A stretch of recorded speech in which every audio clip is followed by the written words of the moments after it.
Good evening, everyone. I'm the storyteller, here to help you fall asleep with these chilling horror stories. Before we begin, make sure to subscribe to the channel and like the video. I'd love to know where you're watching from and what time it is, so feel free to leave a comment. When you're ready, get comfortable and relax. It all started. I have been working as a social worker in Houston, Texas for the past 5 years. And in all that time, nothing prepared me for the case that continues to haunt me. During my years studying psychology at the University of Houston, with a specialization in trauma, I steadily advanced to handling the most challenging cases, primarily serving children and teenagers between the ages of 8 and 18. Although many of my clients exhibited no overt signs of trauma, I was consistently assigned the toughest cases, precisely because psychological wounds are among the most difficult to understand and heal. This was especially true when I encountered a 13-year-old boy whose behavior defied every theory and practice I had learned. The case came to my attention through a school counselor at a prominent Houston public high school. The boy, whom I will call Christopher Turner, had repeatedly drawn attention for his disruptive conduct in class. He was never physically violent or overtly aggressive toward teachers or peers. Instead, he constantly tested limits and created an unsettling atmosphere among everyone around him. His friendships were as fleeting as they were intense, and even those who had once found him charming later described him as eerily manipulative. By the time I was assigned to his case, Christopher had withdrawn almost entirely, clinging to only one close friend. The counselor had suggested that there might be deeper issues at home, as such behaviors are often seen in children who have experienced some form of abuse. Before my first visit to the Turner residence, I reached out to the family for a preliminary safety assessment, standard practice here in Texas, where entering a private home requires caution. Over the phone, everything seemed ordinary. The house was located in a quiet, upscale suburb of Houston, and the family members were polite and cooperative. All indications pointed to a stable and secure home life. The Turner home, though not a sprawling mansion, clearly reflected a comfortable middle to upper class standard. James Turner, the father, worked as an attorney from a well-appointed home office, balancing his demanding career with quality time for his family. Linda Turner, the mother, had once been a guidance counselor herself, but had chosen to dedicate her energy to raising her children. Both parents appeared supportive, open, and genuinely eager to help, qualities that are, regrettably, not always easy to find in cases like these. I soon met the two younger siblings, Mark and Jacob.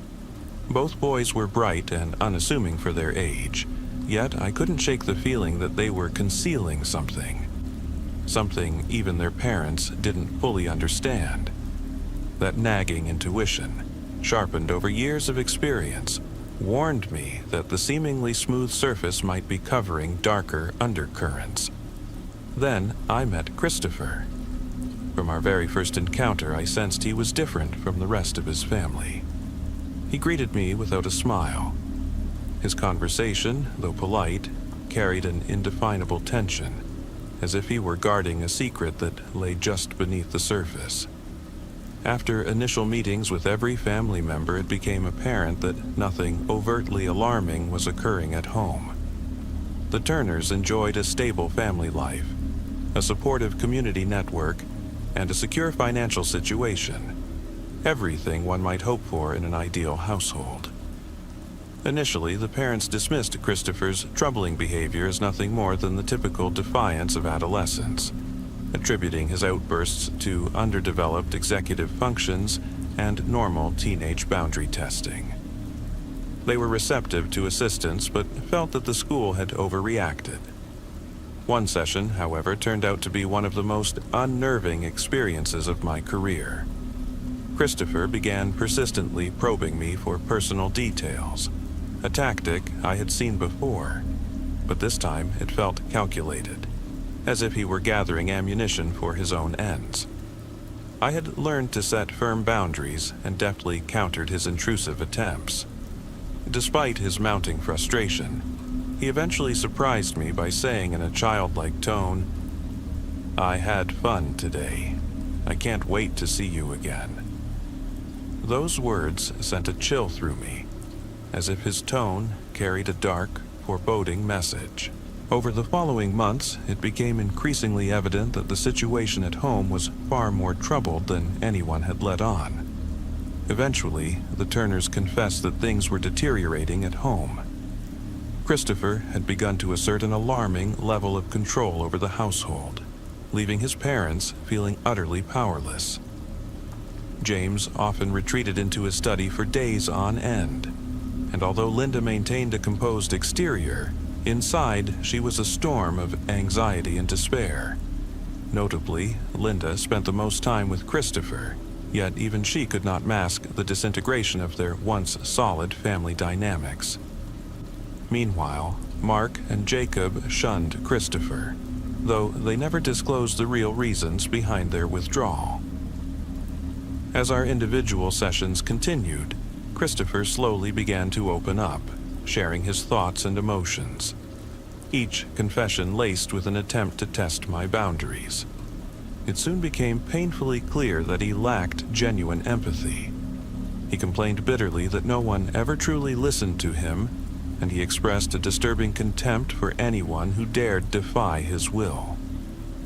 Despite his manipulative nature, he strangely developed an attachment to me, seeing me both as a challenge and as the only person he could confide in.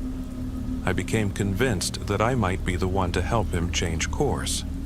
At the end of each session, he would say in a sing-song, almost childlike voice, "Be a good boy until I see you again."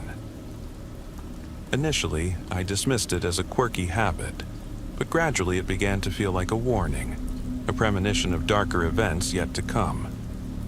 One day, during a session in which we discussed pets and the therapeutic comfort animals can offer, Christopher expressed an intense desire for a dog. He insisted that only a dog could give him the kind of unconditional love he craved. What began as an innocent wish took a sinister turn when I noticed that his idea of unconditional love implied total subservience from the pet. When I suggested that he might consider a cat instead, a pet known for its independence, he reacted with vehement disgust. He insisted that cats were annoying, and he recounted how, on one occasion, he had kicked a neighbor's stray cat so hard that it ran off, a story he told with unsettling nonchalance. I pressed him for more details, and when he mentioned that the cat had luckily run away, my instincts screamed that something was very wrong. I asked him to remove the animal bones he had collected as a defiant trophy from an improvised fort he'd built in the backyard. When he retrieved the bones, I was horrified to discover that they were not from a squirrel, as one might expect from a curious teenager, but from a cat. When I confronted him, he stared at me blankly and insisted that it was a squirrel's skull. I pressed on, but he abruptly shut down the conversation with, "I'm not going to talk about it. I'll clean them up. What else do you want from me?" In that moment, I realized that a deeper darkness was at work. Despite my intensive efforts, including collaborating with a family specialist, the atmosphere in the Turner home continued to deteriorate. One day, during a routine home visit, I discovered Christopher in his meticulously constructed fort in the backyard, a structure complete with multiple rooms and even a small makeshift cell. In one corner of the fort, embedded within a mound of packed snow and debris from discarded wood, lay a collection of bones arranged in a disturbing pattern. At first, I assumed these were merely the remains of a dead squirrel, a grim trophy for a troubled youth. But upon closer inspection, the skull was unmistakably not that of a squirrel. I confronted Christopher, and for a moment his face went blank, devoid of any expression. He stubbornly denied everything I observed, and my fear deepened. I sensed that something truly sinister was entwined in the fabric of this family's life. Then, one fateful evening around 9 p.m., I received a phone call that nearly took my breath away. James Turner's voice, laden with urgency, said, "We need you immediately. We have discovered something." My heart pounded as I drove through the quiet streets of our Houston suburb to their home. When I arrived, a suffocating silence greeted me. Christopher, who usually exuded defiant confidence, now appeared visibly terrified, an emotion I had never seen in him before. After much prodding, the bitter truth emerged. Just before bedtime, James had noticed that a door was slightly ajar and had looked inside. What he witnessed was beyond comprehension. He had caught Christopher in the act of sexually abusing one of his younger brothers. Although the initial details were vague, it was painfully clear that a grotesque power imbalance had been at work for far too long. The shock and overwhelming anger I felt forced me to step back for a moment, gathering my thoughts before focusing on the terrified children. Mark, the eldest, remained nearly mute, while Jacob fervently insisted that he hadn't noticed anything unusual. Eventually, Christopher broke down completely, begging for forgiveness and confessing his repulsive actions, though it was evident he could not fully comprehend the gravity of his wrongdoing. In that instant, I knew I had no choice but to report the case to Texas Child Protective Services. The following day, I anxiously awaited the implementation of protective measures, such as the temporary removal of the children from the home. To my utter dismay, however, the authorities dismissed the case as a misunderstanding.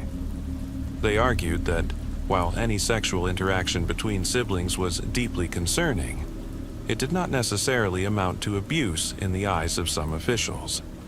Everyone involved, even a representative from CPS, seemed intent on downplaying the severity of the situation. The inadequacy of their response left me in a state of despair. In the months that followed, the entire family dynamic shifted irrevocably.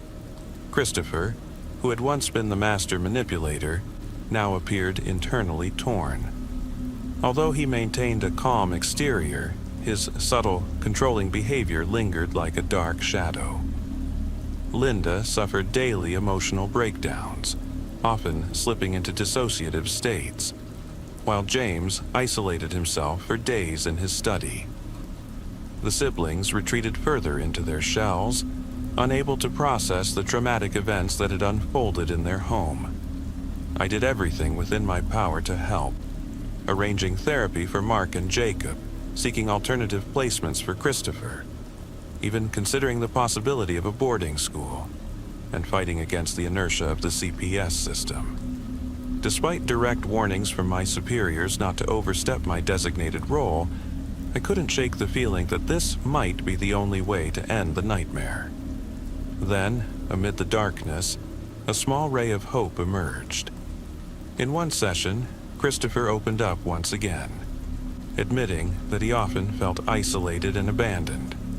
I seized the moment to teach him ways to mimic empathy, even if he couldn't truly feel it, hoping that he might someday build healthier relationships. Gradually, the interactions within the family improved ever so slightly. The siblings began to reconnect, and Christopher even managed to forge 2 new friendships. For a brief moment, it seemed as though genuine happiness might be possible, and even my own haunting nightmares began to recede. A few months later, the Turners moved into a newer, more upscale home in a neighboring Houston suburb, well beyond my usual jurisdiction, but I continued to support them until my agency-approved involvement came to an end. The transition was smooth, and Christopher even attended summer camp, a step the family had never dared to take before. Due to administrative complications, no formal closing meeting was held, and I eventually left the case with the bitter-sweet knowledge that I had, at the very least, made a small difference. Years passed without any word from the Turners, until recently. One day, I received a startling text message from Linda Turner that simply read, "We need help." Before I could even type a reply, another message followed. "Please, come over immediately. We need help." My instincts screamed that something unimaginable had occurred. Despite the risks, I immediately contacted the police. They responded swiftly, and when I was finally granted special permission to enter the house, I was met with a scene of utter abandonment. The home was completely empty. Every piece of furniture and personal belonging had vanished, as if the family had left in a hurry. On the once set dining table, now cold and bare, lay a plate with a few scraps of fresh food, a silent testament to a sudden, desperate farewell. A month has passed since that night, and the police continue to search for the Turner family. I have been contacted several times with inquiries about any updates, but there remains only silence. No one knows where they have gone. I will never forget this case. Christopher Turner, the boy who revealed himself as a sinister manipulator, was and remains a true sociopath. I do not believe in ghosts, demons, or monsters, yet people like Christopher walk among us, leaving scars deeper than any words could ever express. I was in the middle of cleaning out the basement of my mother's old house in the small town of Oak Grove, Texas, a sleepy community with wide-open country roads and a quiet, weathered charm, when I stumbled upon something unexpected. Hidden behind a stack of dusty cardboard boxes filled with old knickknacks and faded clothing lay a small, clear plastic container. I'd never suspected that my mother had kept all these letters. The letters began soon after my best friend, Ben Rivers, someone I'd been inseparable from since kindergarten, moved away. I remember the day in 4th grade like it was yesterday. Ben arrived at my house with his eyes red from crying and whispered that he and his mother were leaving Oak Grove. His family was forced to relocate because his grandfather had grown too frail to care for himself. Later that afternoon, as I sat in stunned silence, my mother explained that Ben's grandfather had been admitted to a nursing home, and that his mother, Joanna, had been forced to move to a remote town in West Texas to be closer to the few services available for elder care. She even suggested I write down Ben's new address so we could continue our correspondence. Thus began the exchange of letters. About 2 months after the move, I received Ben's first note. November 19th, 1999. Hey buddy, it's unbelievably boring out here. There's nothing much to do in the vast emptiness of West Texas. But guess what? My mom got me a heap of new games. I've got the latest on Street Racer X, a couple of offbeat adventure titles like Outlaw Rampage, and even a copy of Midnight Mission, Texas Heat. Outlaw Rampage is insanely fun, but I haven't really tried Midnight Mission yet since I just got it. You should come over sometime so we can play it together. And of course, I'm still hooked on the new version of Slam Dunk. Yep, I haven't stopped playing it. The new apartment is far from our old neighborhood, and there's just nothing exciting around here. My new school, my teacher says it's a mix of kids from 3 different towns, feels dull and disconnected. I really wish I could go back home. Oh, and my mom's friend Joe has started visiting a lot. He's a cool guy and even lets me play on his old PlayStation. He jokes that he always lets me win, though he'd never admit it outright. We've got to work something out so that your mom can invite you over or maybe even bring me back here. Imagine if I got to live with you. We'd be like brothers again. Talk to your mom about it, and I'll do the same. Take care, Ben Rivers. For nearly 7 months, we wrote to each other almost every week. In each letter, we detailed our daily lives, recounted the monotony of our schools, and pleaded with our moms to find a way for Ben to come back to Oak Grove. Almost every note carried a recurring melancholy. I wish I never had to step into that cold, lonely apartment. I hate living with my grandpa. He often can't even remember who we are. My new school is the worst. These kids don't get it at all. At least 2 such dismal remarks appeared in every letter. So it was all the more astonishing when, after months of endless complaints, one letter arrived where Ben's tone had shifted completely. September 2nd, 2000. Hey Nick, you won't believe it. I discovered a skate park just minutes from my new place. It's incredible. Out here, where there aren't many people, it's quiet enough to just breathe. Even the dusty, wind-beaten brush and scattered mesquite trees around it have a strangely soothing vibe. This place is pure fun. Some of the kids here aren't as rough around the edges as the ones we used to know back home. More laid back, I guess. And here's the kicker. Joe managed to score me a brand new PlayStation 2. I've already been playing games like Street Fighter V, Dead or Alive, Texas Throwdown, and Dynasty Warriors, Lone Star Edition. Even though my grandpa is still around, he seems to be in better shape these days. Oh, and get this. My mom said she'd drive over because she feels bad that you haven't visited yet and that I haven't been back. So, she set it up. Tell your mom to see if she can get some time off so she can come down here. Let me know in your next letter when that might work out so my mom can plan everything. Finally, buddy, yours truly, Ben Rivers. Before that upbeat message, Ben's notes had always dripped with resignation and bitterness. The sudden change in his tone filled me with hope. I kept my mom updated on how Ben was doing, and when the cheerful letter arrived, she finally relented. She promised to take a few days off work, and even said I could skip school for a little while, so that we could finally meet before the first chill of winter set in. A few days later, I wrote back with the dates my mom had arranged and asked for Ben's phone number. Ben replied without delay, September 12th, 2000. Hey there, my friend.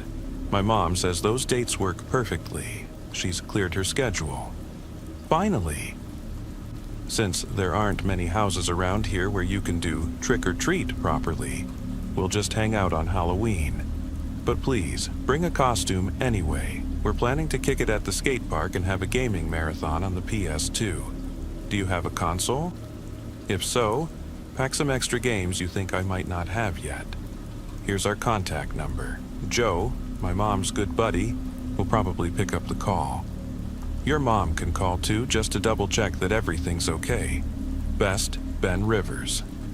My mom even called that day, and Joe, Joanna's longtime friend, answered in his warm Texan drawl.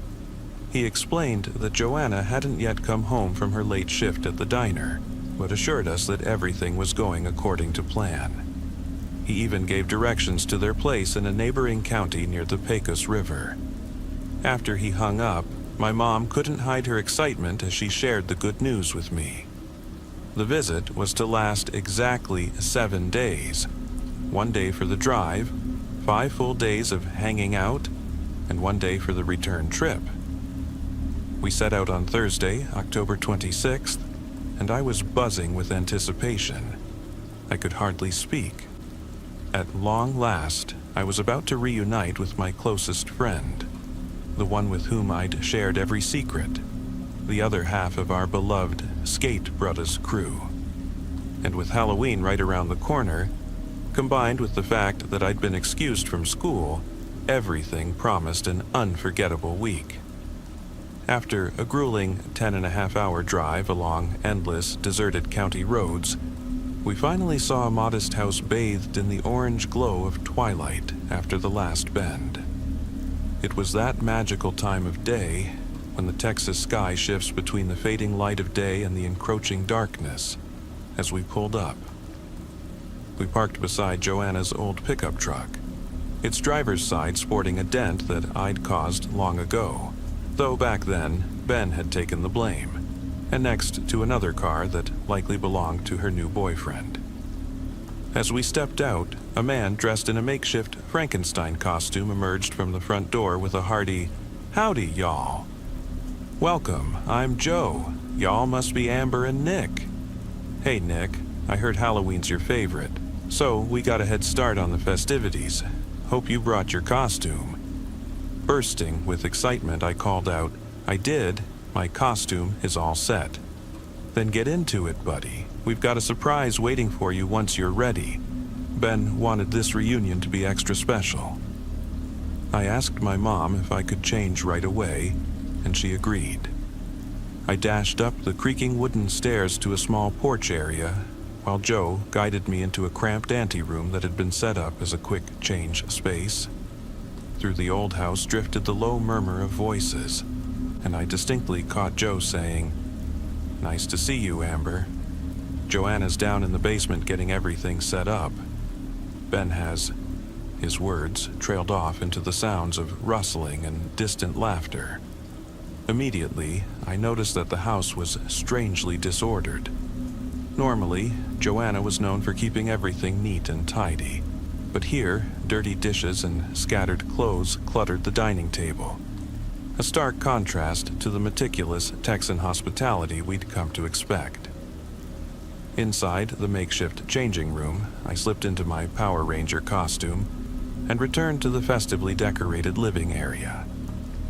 The house, though slightly messy, was adorned with authentic Halloween decor, handcrafted cobwebs draped from every corner, bowls overflowing with candy placed on every available surface, and in one dim corner, an eerie skull hung as a centerpiece. I was especially eager to see how the basement, the real location of the surprise, had been transformed. Joe led us to a heavy, reinforced basement door, swung it open, and quietly closed it behind us. Small LED lights lined a set of worn wooden steps descending into the darkness below. Once at the bottom, a narrow corridor forced us to turn left. A shudder ran through me as the cramped, dark passage felt almost suffocating. Then my mother leaned in close and whispered, "Don't worry, Nick." Ben told Joe how much you loved that haunted attraction back at the county fair, so he set up a little homage down here, since nothing like it exists in these parts. With her firm hand on my shoulder, we pressed onward. Random bursts of light, unexpected sound effects, and hidden props that sprang into view sent jolts of adrenaline through me, exactly like one of those real haunted house rides. From behind us came Joe's clear voice. "All right, the finale is just up ahead." We rounded one final corner and saw two dim lamps focused on deep blue curtains. "Hold up a sec," Joe announced, moving ahead with a conspiratorial smile. "I'm just gonna check on something.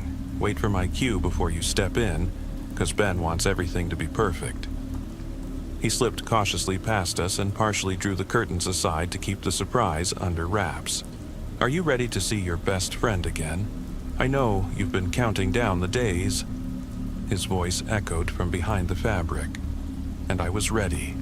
Nearly a year had passed since I'd last seen Ben, and my heart pounded with anticipation.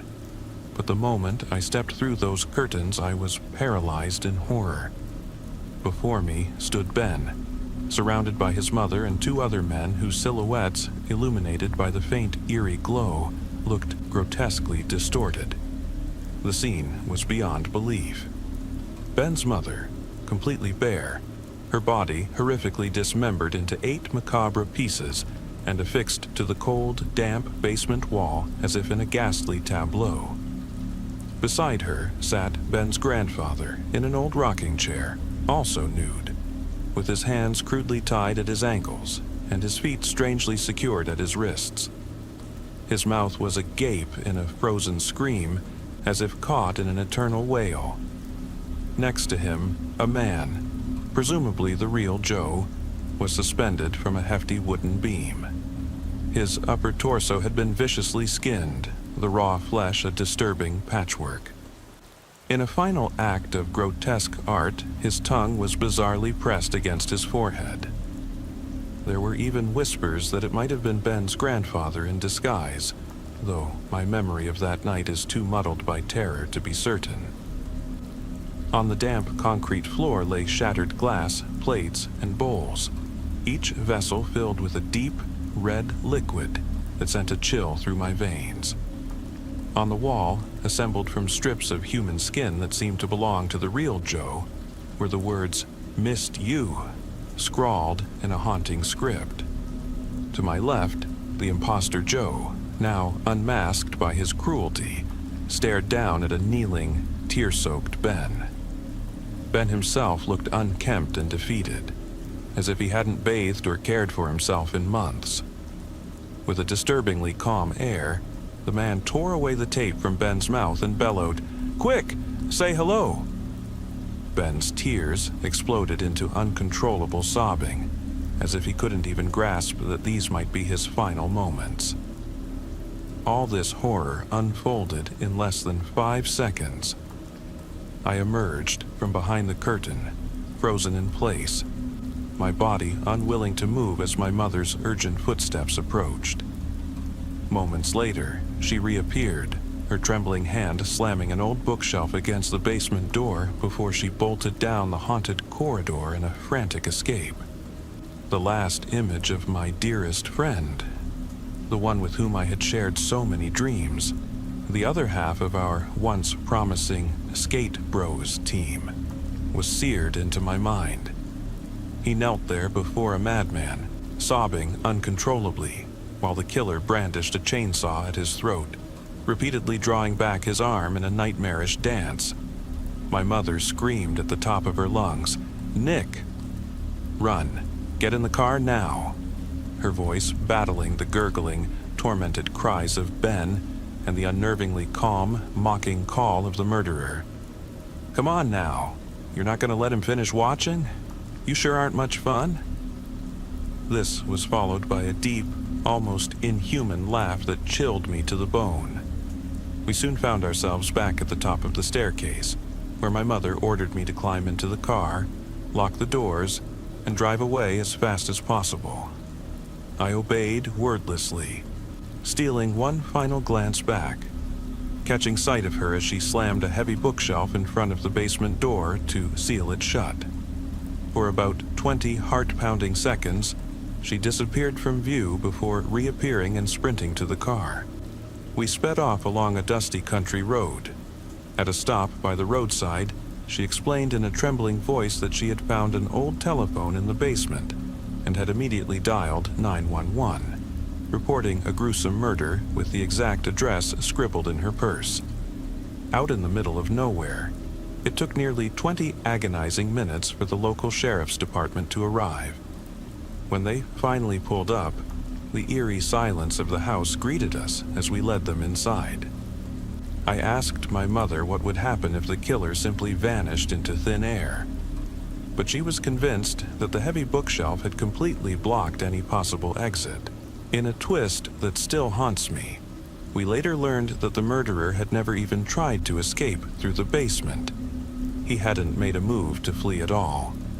Instead, in a bizarre, macabre gesture, he placed my best friend's head on a small table, left behind a handwritten note, one that seemed prepared well in advance, inserted a single bullet slug into his mouth, and pulled the trigger. I will forever be haunted by those unspeakable images, the final, horrific moments of Ben's mother, her lover, and his frail grandfather, the disturbing, unrelenting details of bodies viciously cut and skinned, and most of all, the last image of my best friend etched into my 10-year-old eyes. Tears, anguished sobbing, and that ominous chainsaw hovering near his throat. Yet, what will remain with me most indelibly is the one note the killer left behind. A message that closed this chapter of unimaginable horror with a cruel finality. I was just a child when I first sensed that something was deeply off in our family. My grandmother, Ethel, a woman my mother always described with a mix of reluctant admiration and unease, had a presence that both comforted and unsettled me. Everyone in our small East Texas town said she suffered from a host of ailments: chronic obstructive pulmonary disease, heart attacks, strokes, coronary troubles, and even lung cancer. Yet what terrified me more than these grim diagnoses was that, despite everything, she never stopped smoking. We lived on the outskirts of a modest town near Lufkin, Texas, a place where endless fields of bluebonnets and sprawling oak groves painted a picture of rustic life. Our family's little ranch-style house was tucked among dusty lanes and windswept pecan groves, while my grandparents' old farmhouse sat just a mile away. Their two-story, weather-beaten home boasted a steep, gabled roof, heavy wooden beams, and a wraparound porch that overlooked a lovingly tended garden. Despite peeling paint and crumbling mortar, the yard carried a nostalgic charm. An old stone fountain overgrown with wild ivy, a faded ceramic gnome, and a rose bed where deep red and sunlit yellow blooms intertwined in a haphazard dance. Grandma Ethel spent her days in her battered wheelchair or ensconced in a massive, time-worn recliner in the living room, ideally positioned so she could watch the local news on an old television set. Her breathing was rough and uneven, punctuated by sudden, eerie coughs that echoed through the narrow halls of the house.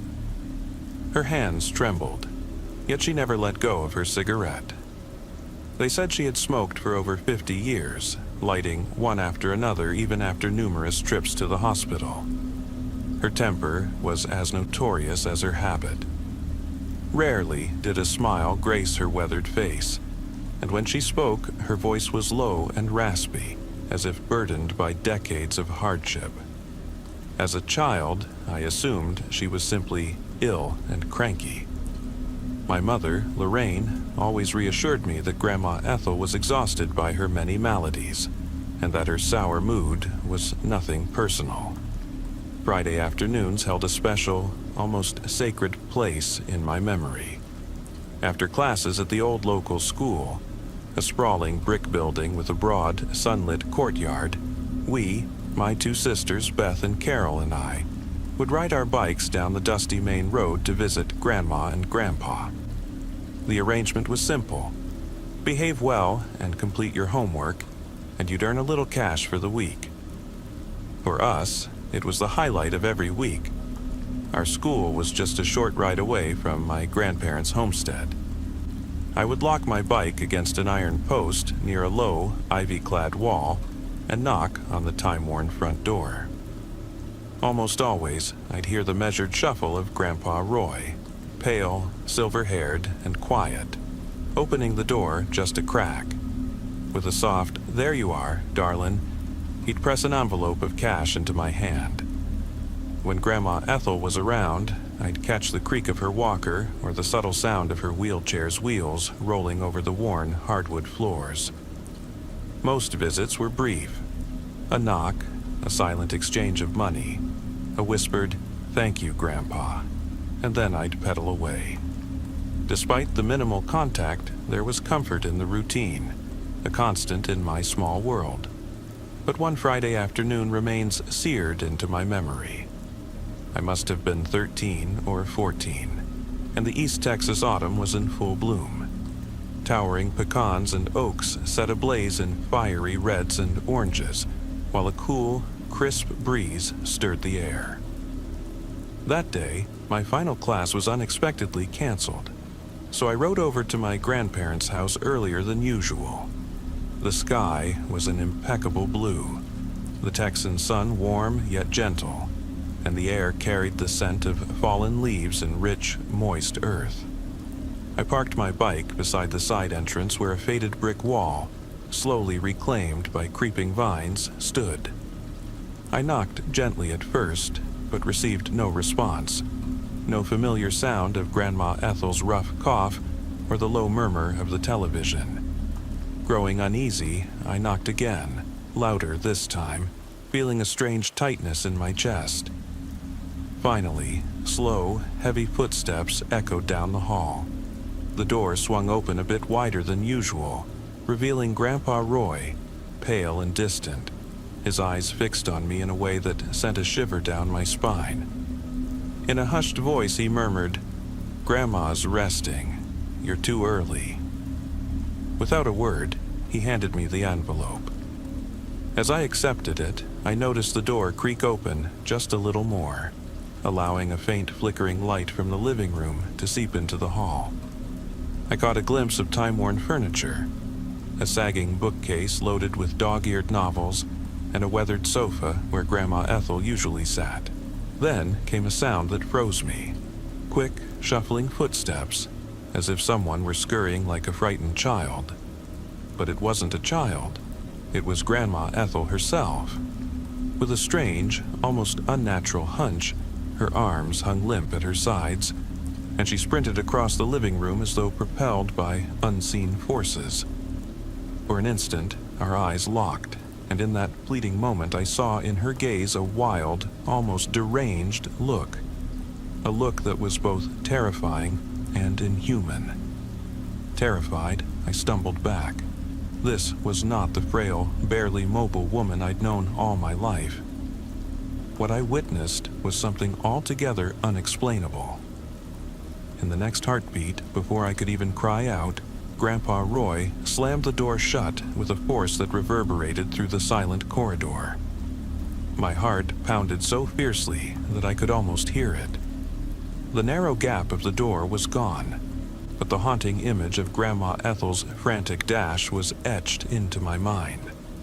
Then, as I dared to peer through the living room window, I saw her face once more, hunched in the half-light, eyes wide and fixed, a ghastly expression that recalled the eerie photographs of urban legends I'd seen in hushed whispers. Her stare was frozen, her lips twisted into a grin that sent an icy thrill down my spine. I managed to muster enough courage to jump on my bike and pedal away at breakneck speed, my heart racing as if it might shatter. When I finally burst through my own front door at home, I called out desperately for my mother. Lorraine hurried from the kitchen, her eyes wide with concern, as she took in my terrified face. I recounted every detail, only to see her expression shift. First to worry, then irritation, and finally to stark disbelief. "Grandma hardly walks," she insisted. "You must have imagined it. She's just off when she's in pain or hasn't slept enough." Her words cut through me, leaving me both angry and sorrowful. I felt as if she wasn't truly listening, or perhaps she simply refused to accept that something far more sinister might be at work. In the following weeks, I avoided my grandparents' home on Fridays. I made up excuses about too much schoolwork or a lack of desire to go, and my mother let me be, convinced that I had been overtaken by an overactive imagination. Yet the unease inside me did not subside. I kept dreaming about that dreadful afternoon, the sight of Grandma Ethel's frantic, almost possessed dash through the living room, and that disquieting stare from the window. In some nightmares, I found myself paralyzed as her eyes grew ever wider, her steps faster, until I awoke drenched in sweat. My sisters soon noticed my change. Beth asked why I had stopped visiting Grandma and Grandpa, and I could only offer mumbled excuses, my cheeks burning with embarrassment. I feared that if they knew, they too would dismiss my experience as mere fantasy. After several weeks, I could no longer avoid the visit. Gathering my courage, I agreed to return. This time with my mother by my side, so I wouldn't be left alone with my terror. But when we arrived, Grandma Ethel was quiet and still. Seated in her wheelchair by the window, she coughed softly and barely uttered a word. No one mentioned that unsettling episode. As I grew older, I began to look at the people in our East Texas community with a new perspective. Some of the older neighbors hinted, in hushed tones, that Grandma Ethel had always been a reserved soul. They recalled that in her youth she had worked at a rundown nursing home on the outskirts of town, a place shuttered decades ago. Rumors abounded of strange events there, unexplained disappearances, mysterious accidents never fully explained, and several young nurses who abruptly quit or were sent for psychiatric care. No one ever spoke openly about it, but the specter of that dark chapter lingered. I often wondered if my grandmother had been haunted by those events. Had she witnessed horrors so profound that they left scars deep within her, causing those bizarre outbursts? Whenever I tried to learn more, the neighbors would fall silent or cast me warning looks as if to say, "This is not for you to know." Even Grandpa Roy, usually so reserved, would sometimes glance furtively in my direction whenever Grandma Ethel wasn't watching. In his eyes, I detected a mix of shame and fear, as if he bore a terrible secret, resigned to keeping the truth locked away. Perhaps his minimal greeting each Friday was an effort to shield me from a horror he'd long ago come to accept. Though the terrifying Friday eventually receded into memory, smaller echoes of that day persisted. I remembered once seeing Grandma Ethel in the long, dim corridor without her walker, leaning heavily against the wall. When she noticed my stare, she seemed to crumble as if suddenly unable to move. On another occasion, a rapid, sharp tapping in the living room ceased abruptly as I entered, an echo of that unnerving sprint from years before. And sometimes, when I met her gaze directly, I could swear I saw an eerie glimmer in her eyes, a strange sparkle that sent shivers crawling up my arms. The following winter in East Texas was especially bleak. By mid-afternoon, a gray dusk had already descended on our small town. After school, darkness enveloped the streets almost immediately. The bare, wind-whipped trees swayed under icy gusts, and the streetlights cast weak yellow halos over empty sidewalks. In those evenings, I only dared collect my allowance accompanied by my sisters, too unnerving to knock on Grandma's door alone in the dark. The old house's creaks and groans became even more menacing. The flickering television threw eerie shadows across the walls, and every sound seemed amplified in the quiet. One chilly evening, just before Christmas, Grandpa Roy once again opened the door crack. A waft of warm, stale air, tinged with the familiar odor of cigars and cigarettes, spilled out. In that half-light, I thought I saw the outline of Grandma's wheelchair, draped with a red woolen shawl as she sat by the window. For an instant, her eyes met mine, cold, unyielding, and filled with a hostility that clawed at my soul. I tried repeatedly to discuss these strange happenings with my mother. I asked if Grandma had ever been this peculiar before. She would only dismiss my questions, saying that Grandma had endured a tough childhood, and that back in the 50s and 60s there was little understanding of mental distress. "Your Grandpa and I have had our share of hard times," she once murmured quietly in the kitchen while peeling potatoes, "but some things are best left buried. Even your aunts and uncles avoid the topic." As I entered my late teens, my curiosity grew. I immersed myself in books about the aftermath of war, about families shattered by loss, displacement, and hunger. I began to wonder if Grandma Ethel had been one of those broken souls, a victim of unspoken tragedies whose suppressed memories manifested in those surreal outbursts.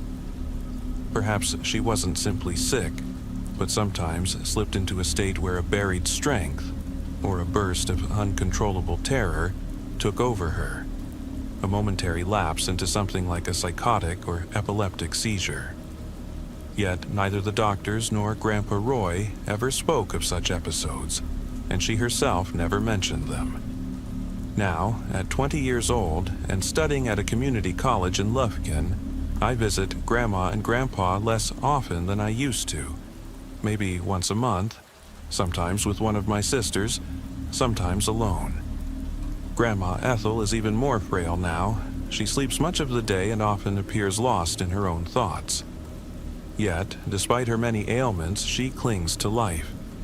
When I speak with her, she occasionally halts mid-sentence, staring blankly at a corner of the room as if seeing something invisible. Then, with a sudden jerk, she turns to check if I'm still there. And for a brief moment I remember that haunting gaze from the window. The uncanny smile that seemed straight out of a horror story. A few months ago, driven by an insatiable need for answers, I visited the county archives in Lufkin to learn more about that abandoned nursing home where Grandma had once worked. I unearthed several old newspaper clippings from a local paper, detailing mysterious deaths, unexplained complications among residents, and accounts of young nurses who quit abruptly or ended up in psychiatric hospitals. One article even quoted a young caregiver who claimed to have seen shadowy figures wandering the long-forgotten corridors at night. Most readers dismiss these as wild rumors, and the facility was eventually shuttered, its remaining residents relocated. None of the reports mentioned Grandma Ethel by name or directly tied her to those bizarre events. Yet the thought that she had once toiled in that grim institution, witnessing horrors that she could never truly forget, haunted me still. There was never another moment when she bolted through the living room quite like that, yet the shadow of that one autumn afternoon lingers between us. Grandpa Roy appears even more withdrawn now, his eyes heavy with secrets too painful to share. Perhaps he has spent a lifetime guarding that terrible truth, concealing the dark side of his wife from his children, his grandchildren, and our close-knit community. My mother, too, has grown more somber with the years. When we sit together at the kitchen table in the evenings, I sometimes sense that she yearns to reveal something more, only to shrug and change the subject before I can press further. Not long ago, on yet another Friday evening, I returned to find the front door left ajar instead of locked tight as usual. I called out for Grandpa, but there was no response. Stepping inside, I was immediately hit by the pungent odor of cigarette smoke. In the living room, Grandma Ethel sat silently in her wheelchair, her eyes fixed on a muted television screen. I set my bag down and asked where Grandpa had gone. Slowly, she turned toward me and offered a smile. Not the terrifying, distorted smile of that fateful day, but something gentler, almost wistful. She extended her hand toward me. I hesitated, then took it. Her skin was cold and paper-thin. "You've grown up," she whispered, her voice raspy. "You take after him," she added softly, though I couldn't tell whether she meant my father or Grandpa. Then she lowered her head again, and the moment passed. In that brief instance, a part of me felt a strange relief, as if I'd been granted some small measure of understanding. Yet, when she abruptly crushed her cigarette into the ashtray, her head jerked forward, and for an instant, her eyes flashed with that unnerving, otherworldly gleam, as though time itself had momentarily frozen. I never quite learned what truly stirred within Grandma Ethel that day, or what hidden chapter of her past might have been calling out from the darkness. I only know that on that fateful autumn afternoon, I caught a glimpse into a realm of fear and mystery that defies rational explanation. Whether it was a psychotic outburst, a supernatural manifestation, or simply the final surge of adrenaline in her failing body remains an unsettling mystery. The memory of that event, the image of her dashing through the living room like a hunted animal, and the horror of her distorted face staring at me from the window, has never left me. Sometimes I wonder if that moment was a warning, a glimpse into the hidden, painful depths that exist even in our seemingly safe, civilized world. In the years since, I've come to treat the people around me with a more cautious empathy.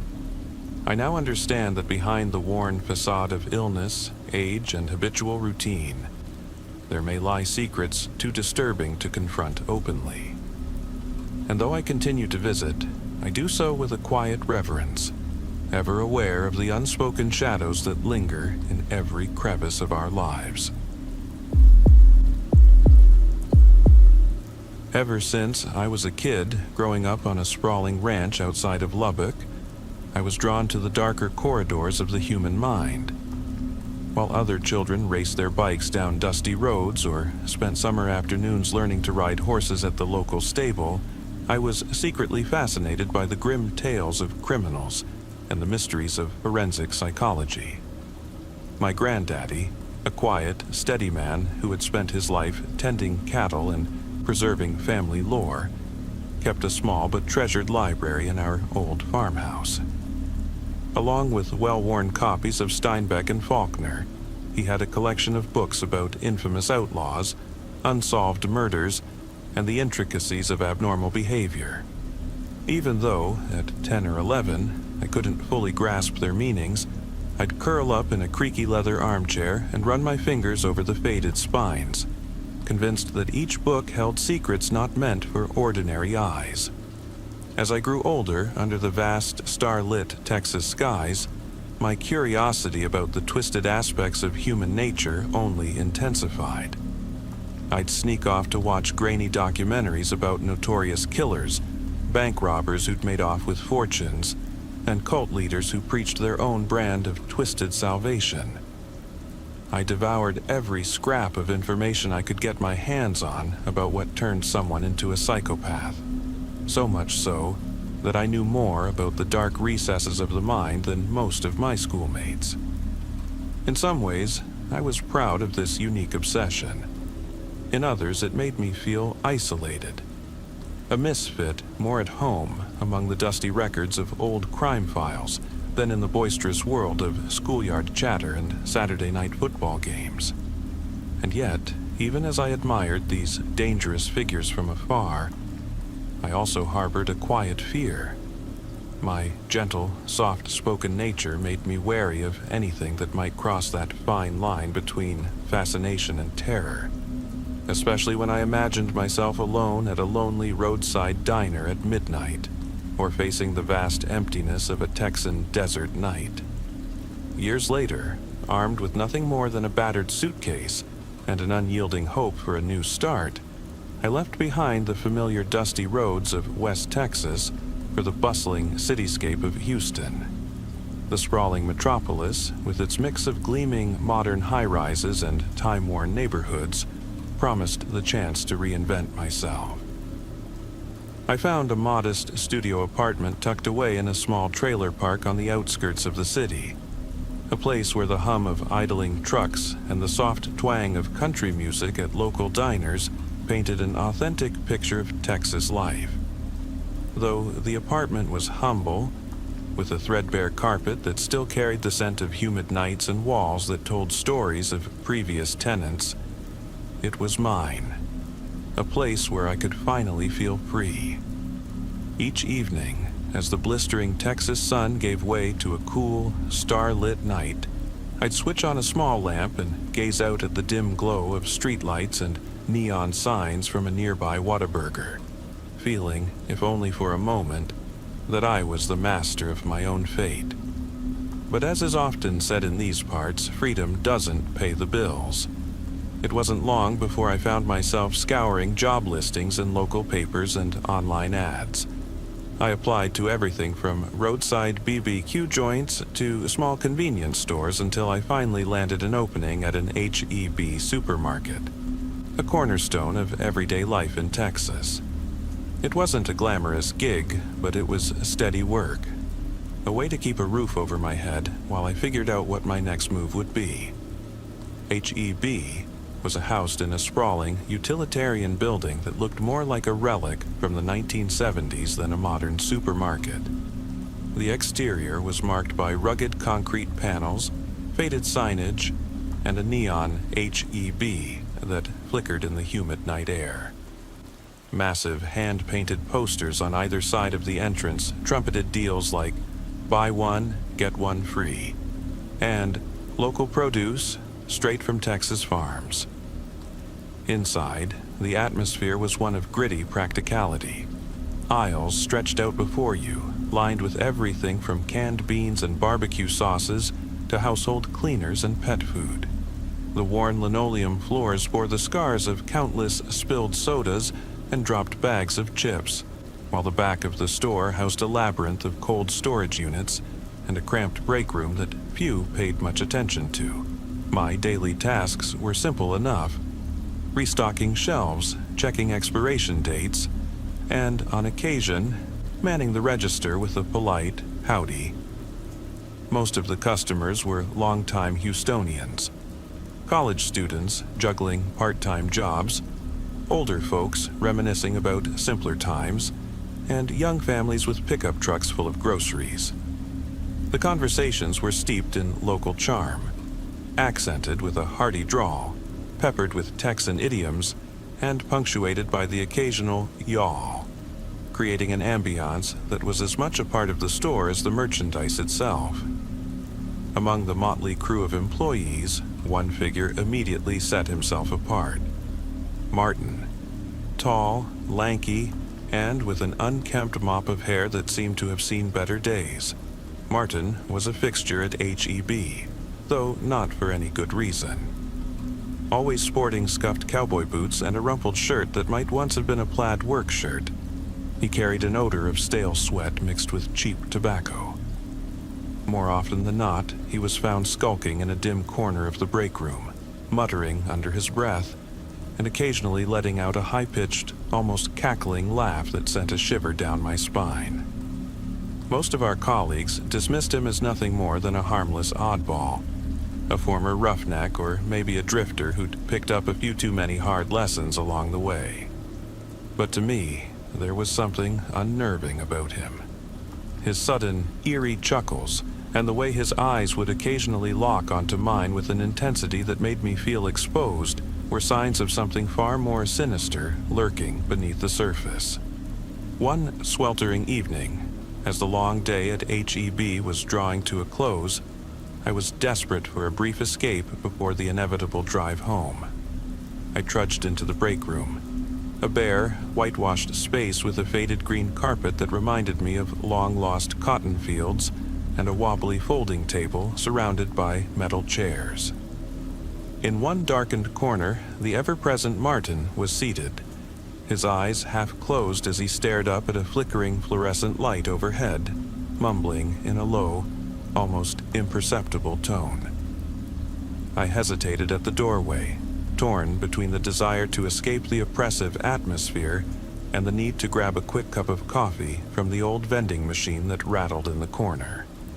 As I fumbled with the machine, his muttering grew out a little louder, interspersed with sudden bursts of cackling laughter. High, piercing sounds reminiscent of a raven's cry echoing over an empty plain. A cold wave of dread swept over me. I resolved to make my escape, muttering under my breath as I passed him. Maybe y'all could do something useful for once. The words slipped out more, as an expression of frazzled frustration than an insult, but they struck a nerve.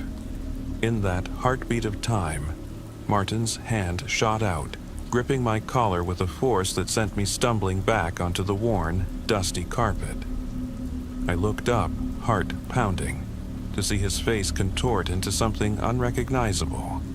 A cold, predatory mask where his previously benign features were replaced by an expression that recalled the most chilling profiles of the psychopaths I had once read about. His boot pressed down on my neck with a pressure that wasn't overwhelmingly forceful, but was enough to choke the breath out of me and set my pulse racing. I instinctively thrashed, trying to break free from his iron grip, but it was as if I were pinned in a vice. "What did you just say?" he whispered, his voice so quiet that I could barely register it, yet it carried a threat that chilled me to the bone. I managed only a strangled sound as the pressure increased. Then, as if to punctuate his words, he kicked me hard in the stomach. The pain was sudden and fierce, and I doubled over, gasping for air. Before I could even process what had just occurred, the break room door swung open. In walked Ben, a coworker with a shock of red hair and a demeanor that normally exuded easy camaraderie. He nodded in greeting without a hint of alarm, as if nothing out of the ordinary were happening. In an instant, Martin released his grip, hoisting me to my feet with a disconcerting nonchalance. "She just slipped on the rug," he explained dryly, his tone accompanied by that unnerving, half-mocking chuckle. Ben's casual acceptance of Martin's explanation did nothing to allay the terror and confusion swirling in my mind. I stood there, trembling, wondering if anyone would ever believe that the seemingly harmless oddball had suddenly turned vicious before my very eyes. The remainder of my shift passed in a fog. Bruised and shaken, I left the store and drove straight to a local Whataburger, a ritual I'd adopted on particularly rough days.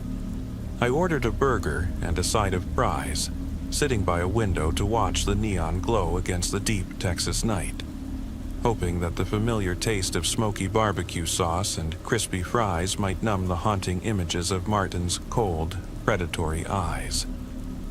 But even the comforting warmth of the meal did little to erase the lingering dread.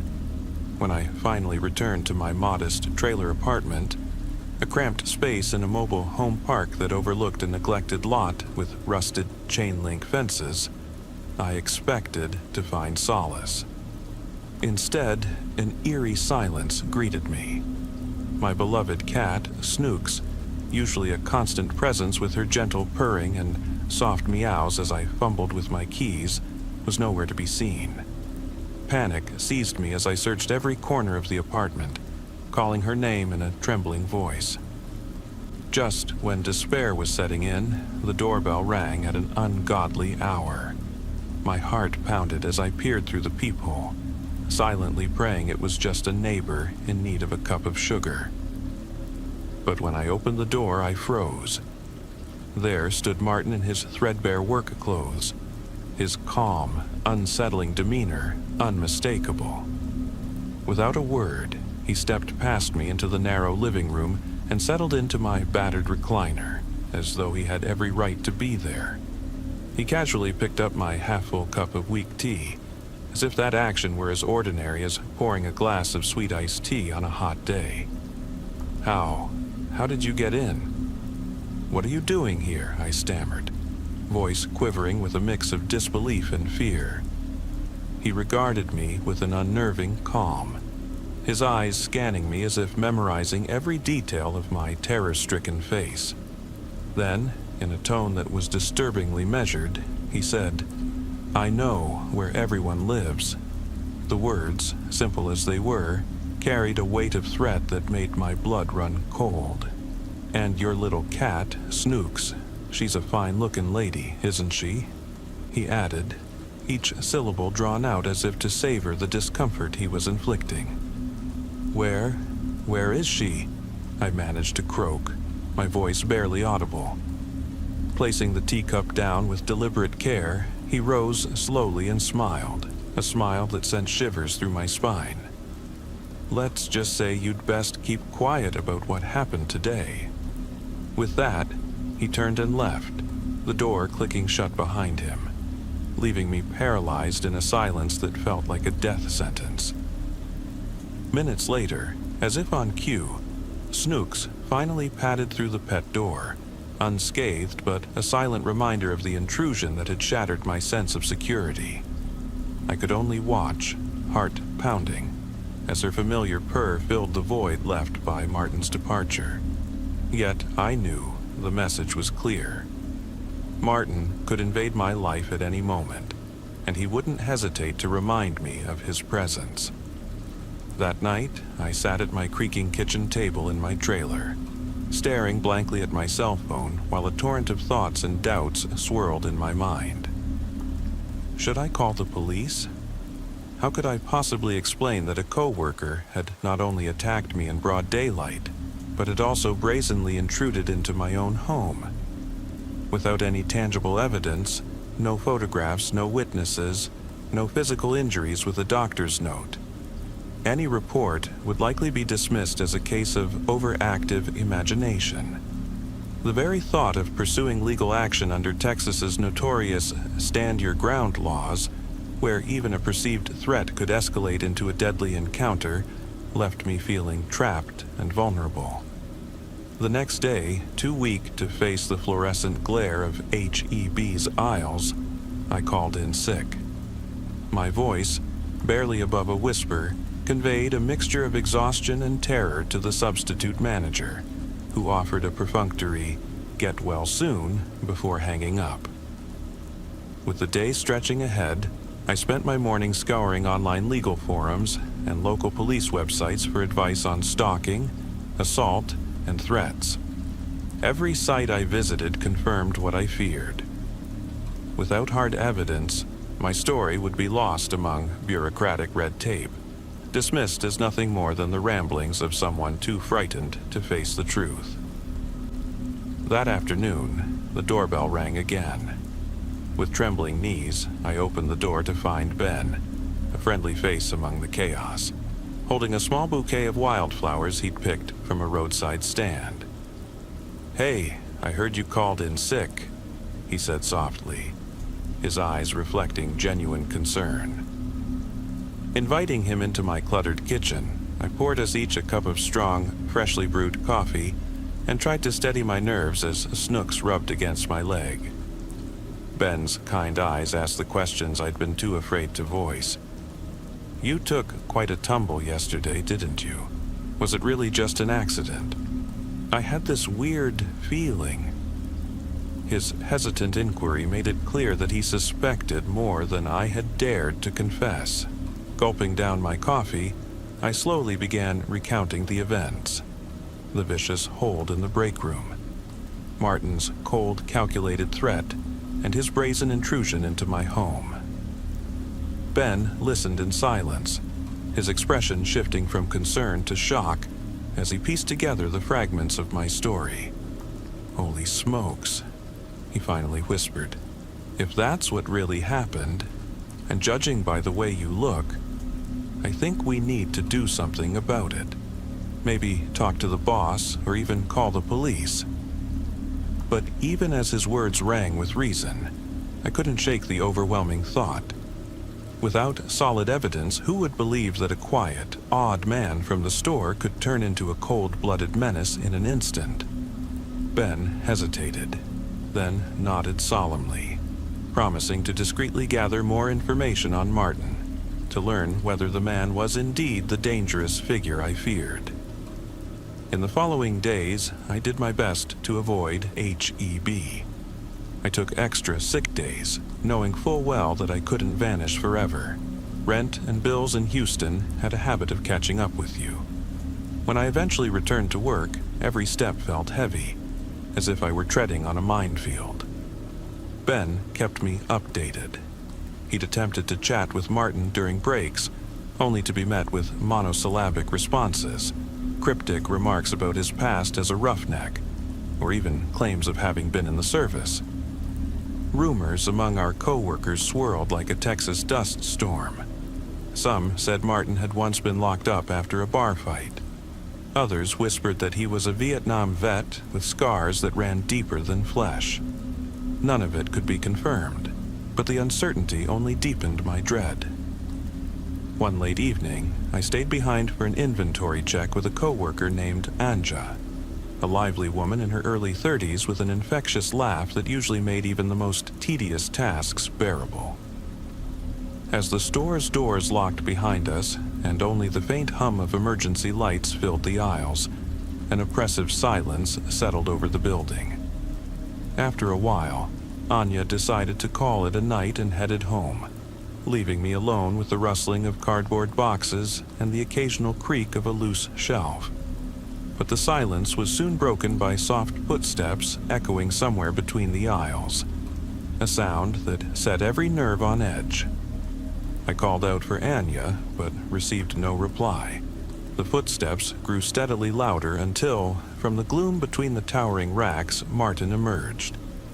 His face was partially obscured by stacks of unsorted merchandise, but those cold, glimmering eyes were unmistakable. I backed away, my heart thundering in my chest, until I collided with a loose pallet of cardboard boxes that teetered dangerously on the edge of collapse. "What are you doing here?" I managed to ask, my voice quavering as if the very air around me had thickened with dread. Martin tilted his head slightly, regarding me with that unnerving, inhuman calm. Then, with a smile that was equal parts charm and menace, a smile that reminded me of a coyote sizing up its prey, he said, "I just wanted to make sure everything was all right." His tone, deceptively soft, carried a threat that made my skin crawl. The space between the aisles was so narrow I could scarcely maneuver, and his presence loomed over me like a dark storm cloud on the horizon. Just as I felt completely cornered, the overhead lights brightened, and I heard Anya's hurried footsteps returning. In that moment, Martin melted back into the shadows with a final, lingering glance that promised this wasn't the end. The next day, with a trembling resolve, I sought out our store manager, Mr. Thompson, a burly man in his 50s known for his stern gaze and no-nonsense approach. I recounted my harrowing experience with halting words, explaining how Martin had not only attacked me in the break room, but had also invaded my home. Mr. Thompson listened with an expression that was a mixture of skepticism and bureaucratic detachment. "We have to be sure of what happened," he said cautiously, scribbling a few notes in his ledger. His measured response left me with the bitter understanding that without hard evidence, nothing concrete could be done. I left his office feeling as though I'd been reduced to a minor inconvenience. A complaint lost amid a sea of paperwork. In the days that followed, I navigated the aisles of HEB with a constant, suffocating sense of dread. At home, I fortified my small trailer with every security measure I could muster. New locks, an extra bolt on the door, even propping a battered chair beneath the handle, a tactic I'd seen in a late-night action movie. I began carrying pepper spray in my backpack and sometimes even considered purchasing a small handgun, knowing full well that under Texas's stand-your-ground laws, I might be forced to defend my own home if Martin ever returned. Meanwhile, every time I caught a glimpse of a truck pulling up at the grocery lot or heard a distant honk of a Ford F-150 on the highway, I felt as though Martin's shadow lurked just around the corner. It was a bitter irony that the childhood fascination with the psychology of killers had led me to experience a terror that was all too real. The very man I'd once regarded as nothing more than an oddity had revealed a depth of cold, calculated menace that belonged in the crime files I'd once read so eagerly. Outwardly, Martin maintained his unassuming role, chatting idly with co-workers, offering a crooked smile when passing by, but in those stolen moments when no one else was around, I caught him staring at me with a predatory glint that left me questioning my own safety. Some nights, as I lay awake in the still darkness of my trailer, I'd replay the events over and over. The crushing weight of Martin's boot on my neck, his whispered threat, the way his eyes seemed to strip away any pretense of normalcy. I would clutch Snooks close, the soft purr of her reassuring, yet powerless, against the overwhelming fear that perhaps one day he would come for me again. And then there were the moments of fleeting clarity, like when Ben, ever the caring soul, showed up at my door with a bouquet of wildflowers, urging me to consider reporting the incident. He talked about contacting the police, about speaking to Mr. Thompson again, but I was too paralyzed by the thought of exposing myself to a system that might dismiss me as hysterical. How could I prove that a seemingly harmless man, who even managed to charm customers during his shifts, could be capable of such cold-blooded cruelty? The very idea of confronting that reality made me feel both isolated and helpless. In the following weeks, I tried to carry on as if nothing had happened. I clocked in at HEB with a forced smile, exchanged pleasantries with customers using a cautious, "Howdy, y'all," and attempted to blend in with the daily routine of a Houston grocery store. But every shift was haunted by the memory of Martin's predatory grin and the inexplicable terror that lurked in every shadow. I I began to wonder whether I should quit, leave Houston behind, or perhaps even change my identity. Yet the crushing weight of bills and the familiar pull of a life I once knew held me back. Even as I labored through each day, the memories of that terrible night, of the violent struggle, the eerie visit to my home, and the chilling promise in Martin's voice remained etched into my mind like scars. Every creak in the night, every distant truck engine, every gust of wind rattling the chain-link fence outside my trailer became a reminder that the border between normal life and unbridled terror was thinner than I had ever imagined.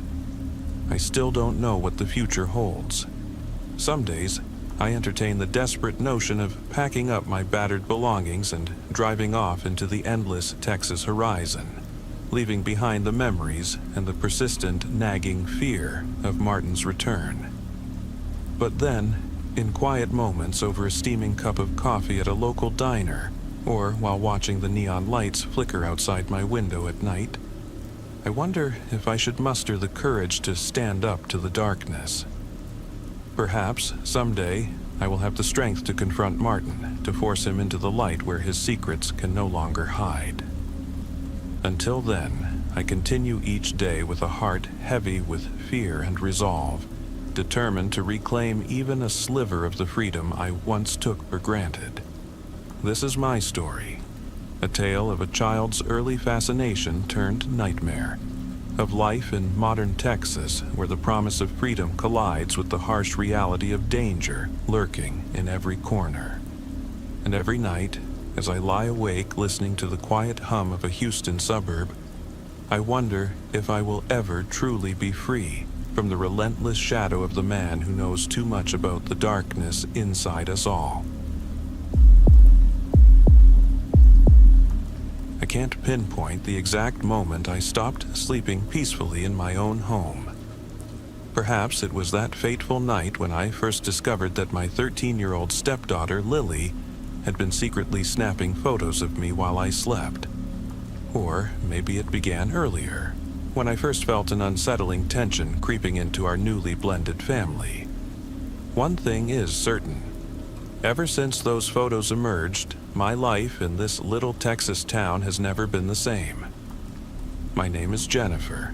Most folks call me Jen. I'm 35, born and raised in a small West Texas community where traditions run deep and secrets cling to old houses.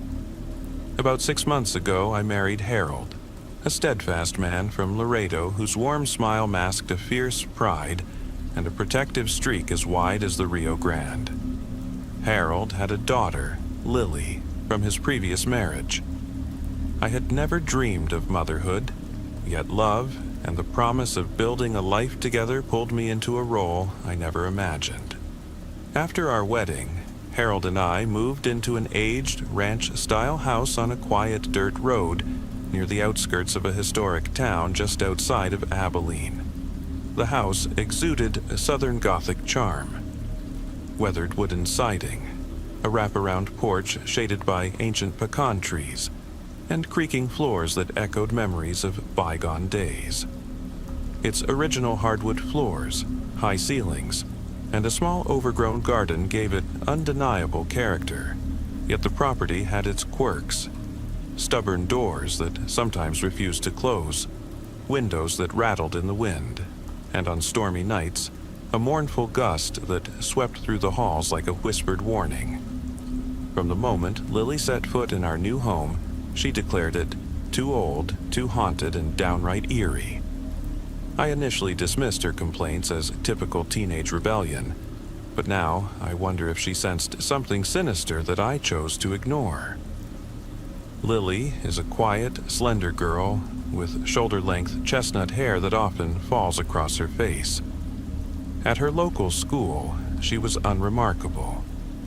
Average grades, reserved in class, and sometimes distracted by thoughts of a world that seemed to have forgotten her. But at home, it was painfully clear that she resented me. Even the term stepmom ignited a fury in her that was as raw as it was inexplicable. I tried everything to bridge the gap between us.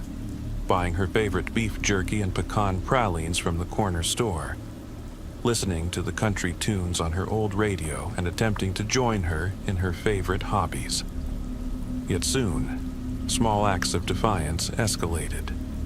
I began noticing mysterious stains on my boots, splotches of soda on the dusty leather, ink blots on my favorite cream blouse. When I gently questioned her, she would snap, "You don't get to tell me what to do." Her eyes, dark and distant, sent chills down my spine. Harold, a man of few but firm words, tried repeatedly to reach out to her. In our town, a father was expected to be stern yet kind, a protector even when the winds of change howled. "Lily's still hurting from the divorce," he'd say softly, recalling how her mother, living far away in San Antonio, barely kept in touch. "Give her some time." For his sake, I attempted to be patient, but deep inside, I sensed a deeper, darker resentment brewing, a malice far beyond typical teenage moods. A few weeks ago, Harold had to leave for 3 days on a business trip to Dallas with his IT company, which served clients across North Texas. As he packed his worn leather duffel bag, an ominous feeling settled over me. 3 days alone with Lily, without Harold's steady, reassuring presence, hardly promised a peaceful weekend. The night before his departure, the three of us sat down for a meager dinner in the dim light of our creaking dining room. Lily barely spoke a word. I tried initiating light conversation, but the silence was as heavy as the humid Texas night. Harold mostly talked about his upcoming meeting and the long drive ahead, leaving me to stew in a mix of worry and disquiet. Early the next morning, Harold left, and as soon as the screen door slammed shut, the house felt colder, as if an extra window had been flung open to let in the chill of an approaching storm. Later, while I was in the kitchen preparing a strong cup of coffee, I caught sight of Lily wearing my treasured heirloom necklace, a delicate gold chain passed down from my grandmother, who'd arrived in Texas with nothing but hope and a fierce determination to survive. "You can wear my jewelry," I said softly, "but you need to ask first. That necklace means more to me than just its shine." Lily rolled her eyes and retorted, "I don't have to ask." "Then I do," I insisted firmly. "While your dad isn't here, I'm in charge." "You're not my mom," she screamed, yanking at the necklace until it split into 2 pieces that hit the wooden floor with a thud. My whole body trembled with anger and disbelief. Instead of returning her outburst with one of my own, I snatched her cell phone from the counter. "Your dad will lose his mind when he finds out, but I'm keeping this. At least for 2 days, I declared. Lily stared, tears glistening, before disappearing into the darkness of her room. I called Harold, explained the situation, and while he sighed in exasperation, he said, "It's fine, Jen. Maybe she needs this break from her phone to learn a lesson." Yet, later that night, as I lay awake listening to the creaks of the old house, I realized I had accidentally taken Lily's phone with me. I hadn't intended to, until in a fit of exasperation I pulled it out of my bag, hoping to snap a quick photo of our scruffy cat curled up in a cozy nook.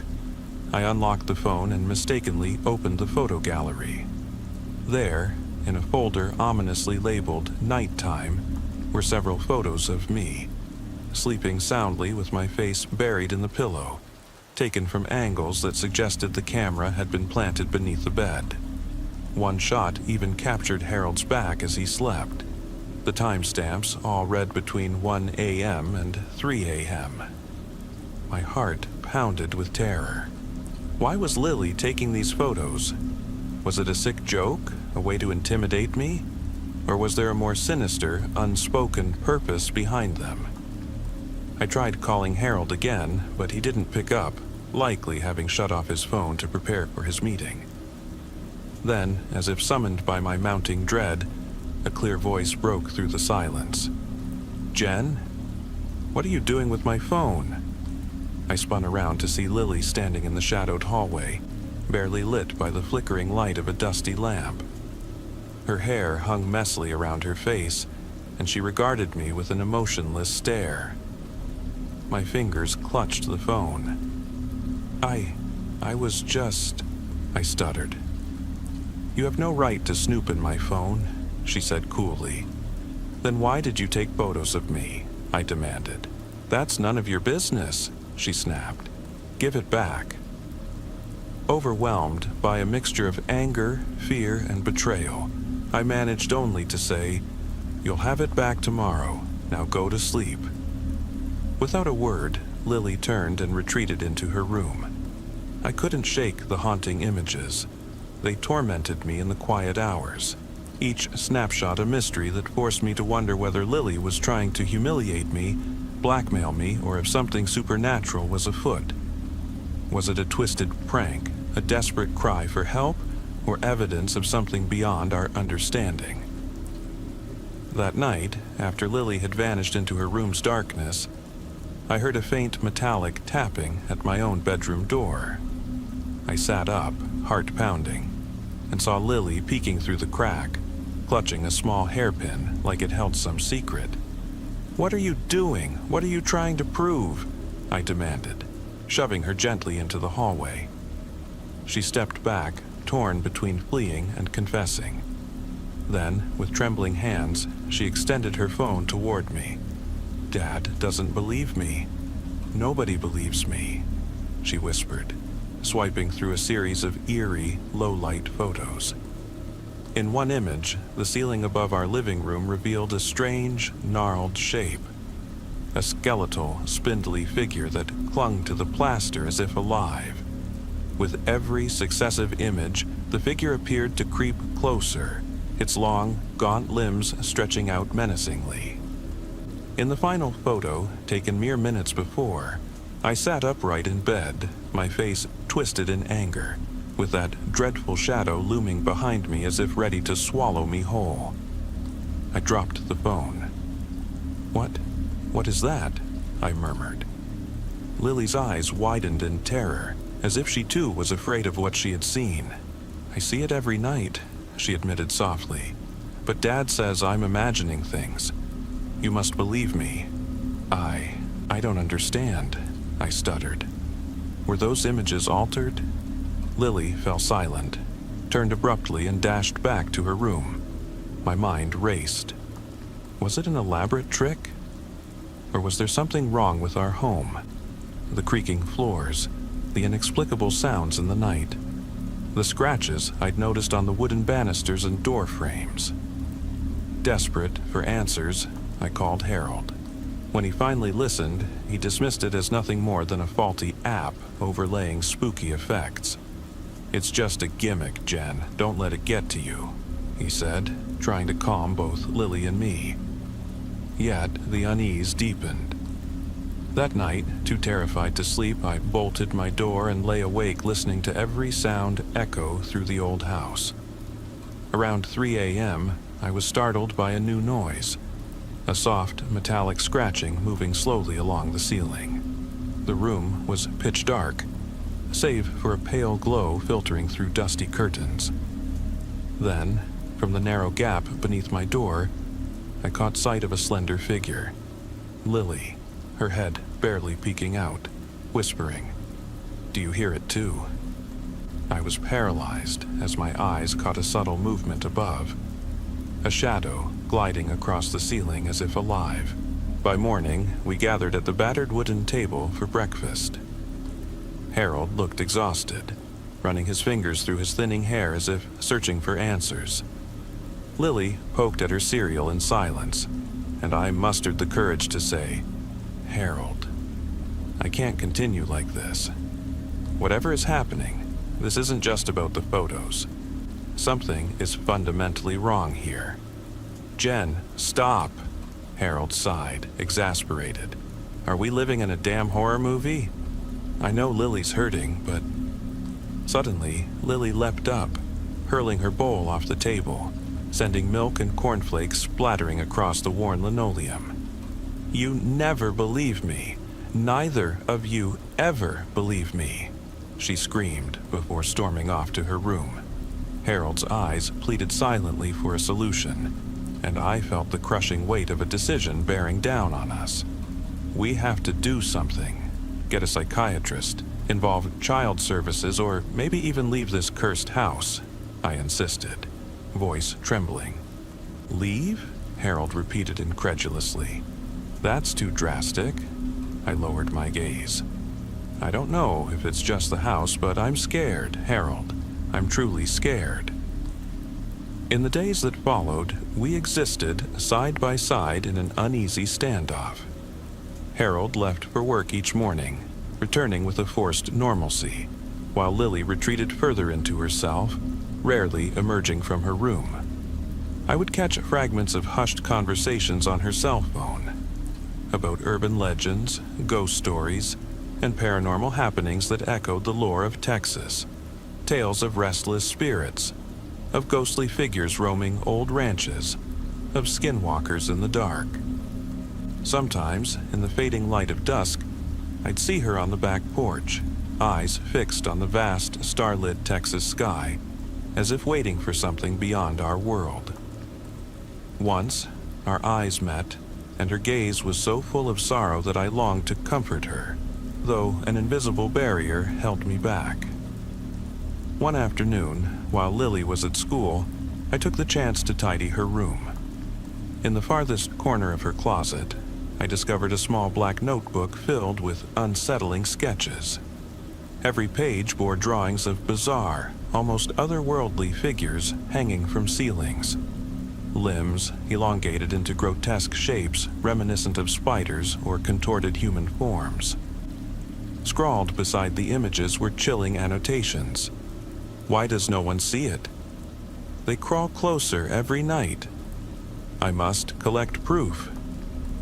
She had even meticulously noted the times she'd seen these things. The eerie precision of her drawings sent shivers down my spine. If these were simply fantasies of an overactive mind, why were they so vivid, so hauntingly real? That evening, my nerves frayed beyond repair, and without fully consulting Harold, I decided to drive to Dallas to speak with Lily's mother. Perhaps she could shed light on Lily's troubled past, her fears, and the inexplicable visions she'd been having. Harold protested. We can't just up and leave like this. But I was resolute. The next morning, Lily and I boarded an early Amtrak bound for Dallas. As the train rumbled past vast ranches, endless fields, and dusty back roads, Lily stared silently out the window, her eyes distant and troubled.